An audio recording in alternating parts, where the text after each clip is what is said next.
À brûle-pourpoint, il y a tellement de choses qui viennent, mais un des souvenirs récents que j'ai, c'est d'avoir parcouru en 2019, j'ai fait le tour de mon carnet d'adresses du côté lorrain en vélo. Et il s'est passé quelque chose que j'attendais pas du tout. Alors je sais plus où j'ai rencontré le premier au fourneau. Si c'est près de Dieuloir, il y en a un. Pont-à-Mousson. En tout cas, j'étais en vélo là, je pensais tout à fait à autre chose. J'étais au bord de la Moselle là. Ouais. C'est super, hein, c'est la voie bleue qui fait Lyon-Rotterdam, c'est magnifique. Et tout d'un coup, mon cœur a battu. Et j'étais devant un Haut-Fourneau. Et je me dis, mais t'es vraiment une Lorraine, toi. J'ai jamais rien fait dans les Hauts-Fourneaux, rien. Mais bon, mon père était dans la sidérurgie. Ma mère a créé le premier jardin d'enfants Montessori avec l'usine de là où était mon père, au Brive, à Villerue. Et là, je me suis dit, t'es vraiment une Lorraine, t'es vraiment une Meurthe-et-Mosellane.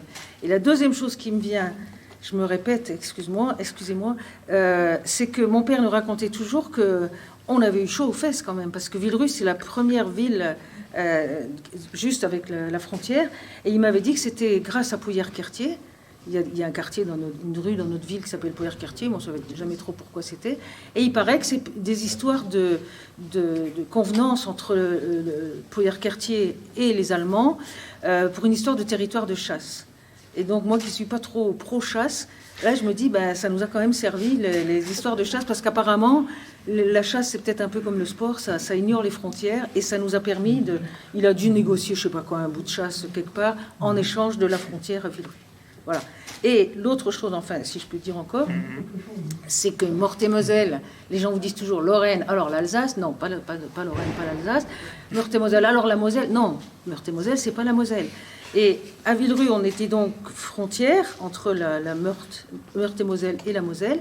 Et dans la ville de Villerue, il y avait un collège dans lequel il y avait des enfants de Moselle, donc d'Altiche, et des enfants de Villerue. Bon, déjà, on ne pouvait pas se tromper, on ne parlait pas la même langue, on ne parlait pas avec le même accent, on ne mangeait pas la même chose, on ne faisait pas les mêmes fêtes, eux fêtaient Saint-Nicolas, nous on fêtait Noël, et c'est incroyable, hein, c'est vraiment deux mondes différents qui ont été bâtis, créés avec l'occupation allemande entre les deux guerres de 70 et 14, et c'est ça. Alors pour moi, la Meurthe-et-Moselle, c'est ça, c'est vraiment un coin de France que je revendique, la France de l'intérieur, diraient les Alsaciens, et c'est ma terre, voilà.